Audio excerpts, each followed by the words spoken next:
السلام عليكم ورحمة الله تعالى وبركاته. كي دايرين؟ لاباس عليكم؟ كنتمنى تكونوا بخير وعلى خير وبأحوال جيده. اليوم غنوجد معكم فيديو جديد، غادي نوجد بطبوط مالح بالكفته، كيجي رائع بزاف. كنتمنى ينال اعجابكم. غادي نبدا معكم بالمكونات ديال العجينه. عندي هنا زلافه كبيره عامره مزيان الدقيق الابيض، عندي نصف زلافه ديال الدقيق الاصفر او دقيق الفينو، وعندي معلقه كبيره ديال الخميره الفوريه او الخميره المعجونه، معلقه صغيره ديال الملح، وجوج معالق كبار ديال الزيت نباتيه. هادو هما المكونات. غادي نديرهم في العجانه اولا كنعجنوهم بيدينا، وكنضيفوا الماء اللي كيكون دافي تدريجيا شويه بشويه، وكنعجنوا العجين ديالنا وكنخليوه حتى كيدلك مزيان. هذا هو القوام ديال العجين، ضروري ما كنخليو العجينه كتكون هكا كتلصق وكتولي مرخوفه بزاف. غادي نحاول نجمعها بهذا الشكل، وغادي نغطيها ببلاستيك غذائي اولا بسلوفان، وغادي نخليها على جنب حتى كيتضاعف الحجم ديالها. وان شاء الله عاد غادي ندوزو باش نوجدوا الحشوه. هذا هو بلاستيك غذائي. من بعد ما درتو على هذا العجين، دابا غادي نحطها جانبا وغادي ندوز نوجد الحشوه معكم بما خمرت لي العجينه ان شاء الله. بالنسبه للحشو غادي نحتاج عندي هنا هاد المكونات. انا هاد البطبوط غادي نديرو بالكفته ديال اللحم، يمكن لكم ديروه بصدر ديال الدجاج اولا بلادان اللي متوفر عندكم. عندي الفلفله خضراء حلوه، البصله والقرعه خضراء حتى هي اللي حكيتها في الحكاكه اللي كتكون رقيقه. والكفته الكميه اللي متوفره عندكم كديروها اولا الصدر ديال الدجاج. كناخذ هنا المقلاة، كنضيف شويه ديال الزيت العاديه مع شويه ديال الزيت البلديه. ضروري انا كما كنخلطهم بجوج. عاد غادي نزيد هاد الخضره اللي غادي ندير لهاد الحشوه. غادي نزيد دابا الفلفله والبصله والقرعه، غادي نضيفهم دقه واحده وغادي نخليهم يتقلاو اولا كتشحروا لي مزيان حتى كذوب لينا هاد البصله وهاد المكونات كاملين. بالنسبه راه حكيت هنا واحد جوج فصوص ديال الثوم، انا درتهم هنا حكيتهم مع هاد القرعه. صافي غادي نضيف على هاد البصله والفلفله والقرعه ديالي الملحه، باش غادي نخلي هاد البصله باش تذوب معايا. ملي كنضيفوا الملح كنخليو الخضره كتلق الماء ديالها. دابا غادي نديرها فوق النار على عافيه اللي كتكون متوسطه حتى كتطلق الماء ديالها. كيف ما كتشوفوا راه بدات البصله ديالنا كتطلق الماء مع ديك الفلفله والقرعه، وغادي نبقاو كنحركو مزيان حتى كتنسجم هاد العناصر. ها هي من بعد ما نشفات من الماء، ضروري ما كنخليوها حتى كتنشف من داك الماء. صافي كنضيفوا الكفته وكنستمروا في التحراك حتى كنتحصلوا على هاد الحشوه. غنضيف دابا العطريه، غنضيف الابزار، شويه ديال الخرقوم، التحميره حتى هي الا بغيتو تضيفوها كتضيفوها، انا ما غاديش نضيفها.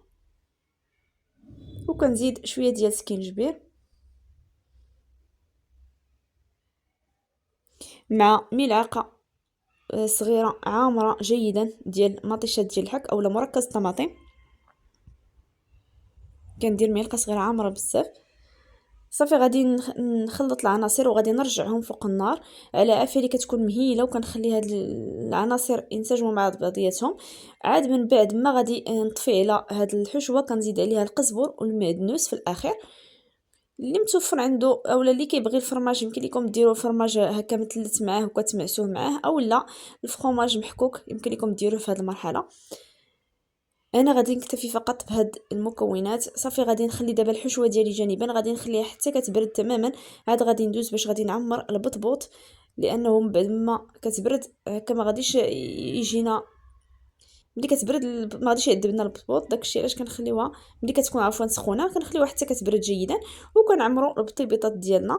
كناخذ دابا العجين بعد ما تضاعف الحجم ديالو كيف ما كتشوفوا. غادي نحيدو من هذا الاناء وغادي نحطوه هنا في طاوله العمل اللي كتكون مدهونه بشويه ديال الزيت.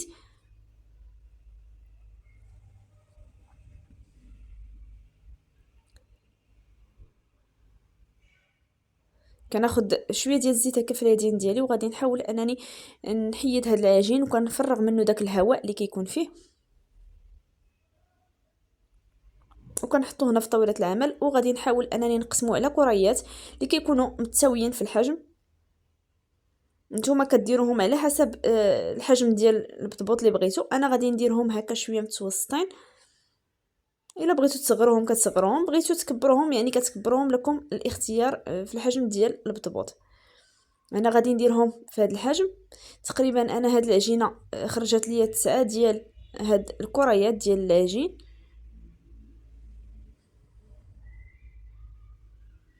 كنستفهم هنا في طاوله العمل اللي كتكون بطبيعه الحال نقيه ومدهونه بالزيت، وغادي نستفهم حتى كنقادهم مزيان، وغادي نغطيهم ونخليهم واحد 5 دقائق حتى كيرتاحوا. عاد غادي نبداو نعمروا هاد البطبوط ديالنا.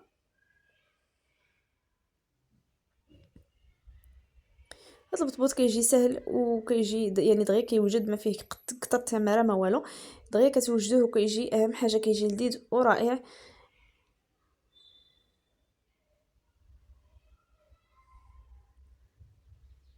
وكنستمر على هاد الكيفيه.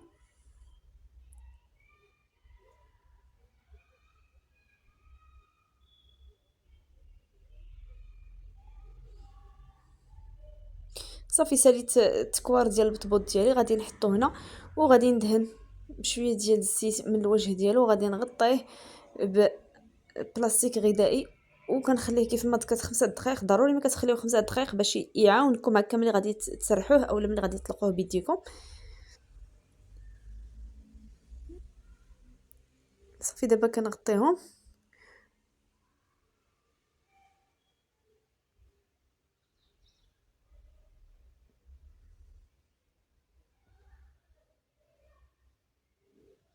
واحد 5 دقائق ان شاء الله ونتلاقاو باش نبداو نشكلو في هذا البطبوط ونعمروه.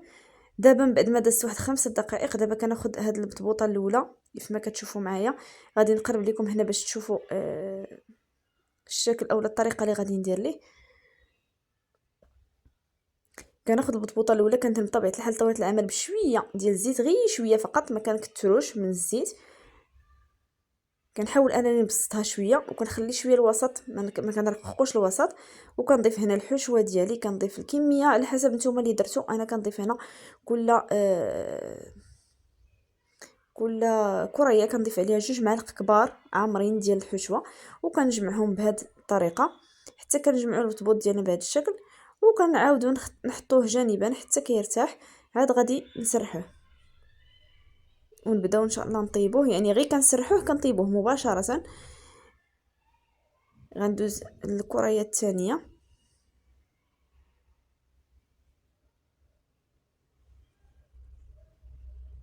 كندير ليها حتى هي نفس الطريقه ونفس العمليه. كنحاولوا اننا نبسطوها وكنخليو شويه الوسط يكون شويه غليظ، ما كنرققوهاش من الوسط.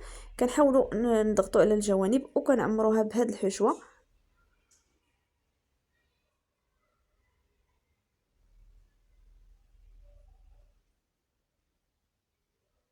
بالنسبه نسيت ما ذكرتش في الحشو، اللي كيبغي الحار يمكن ليه يضيف شويه ديال الهريسه اولا شويه ديال السودانيه. نتوما وشنو كتبغيو. انا ما درتش الحار لانه عندي وليدات صغار، داكشي علاش ما ضفتش الحار. غنستمر على هذه الكيفيه وغادي نبقى نعمر البطبوط ديالي حتى كنسالي هذه الكميه كامله اللي عندي ديال البطبوط. وان شاء الله نتلاقاو باش غادي نبداو ان شاء الله نطيبوه في المقله.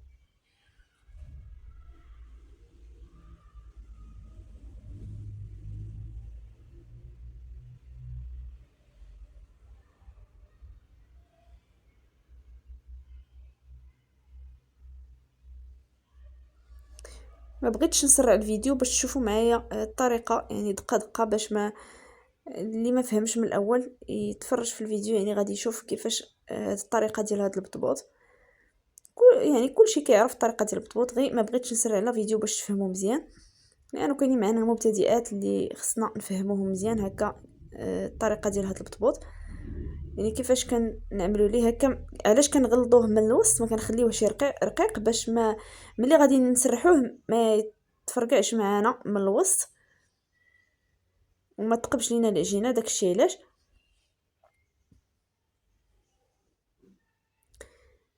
صافي من بعد ما ساليت دابا الكميه اللي عندي كامله ديال هاد البطبوط، دابا غادي ندوز باش غادي نسرحو. كنسرح الاولى اللي يلا صايبت معكم، كنحاول انني نبرك عليها شويه هكا وكنقلبها الجهه الثانيه بطبيعه الحال بالاستعانه بشويه ديال الزيت، ما كنكثروش، وكنحطها مباشره فوق المقلاة. انا المقلاة ما كندهنها لا بالزيت لا بوالو، لانه اصلا العجينه مدهونه بالزيت. داكشي علاش ما كنديرش ليها الزيت. غادي ندوز دابا باش غادي نقلبها على الجهه الثانيه، وغادي نخليها على عافيه متوسطه حتى كتحمر من كلا الجهتين، وكيجي الشكل ديال هذا البطبوط ديالنا بهذا الشكل، وكيجي رائع بزاف. كنتمنى ينال اعجابكم وتجربوا الطريقه. كيجي خاوي هكا من الوسط، كيجي من فوق، كيجي لذيذ. كنتمنى هاد لا فيديو ديال اليوم ينال اعجابكم وتجربوا هاد الطريقه ديال البطبوط ونال استحسانكم. هو كيف كيجي من الداخل، كيجي خاوي وكيجي خفيف. وكنتمنى الى عجبكم لا فيديو ديال اليوم ديروا لايك وتشتركوا في القناه وتفعلوا الجرس باش توصلوا بالجديد، ونخليكم في امان الله الى فيديو قادم بحول الله. السلام عليكم.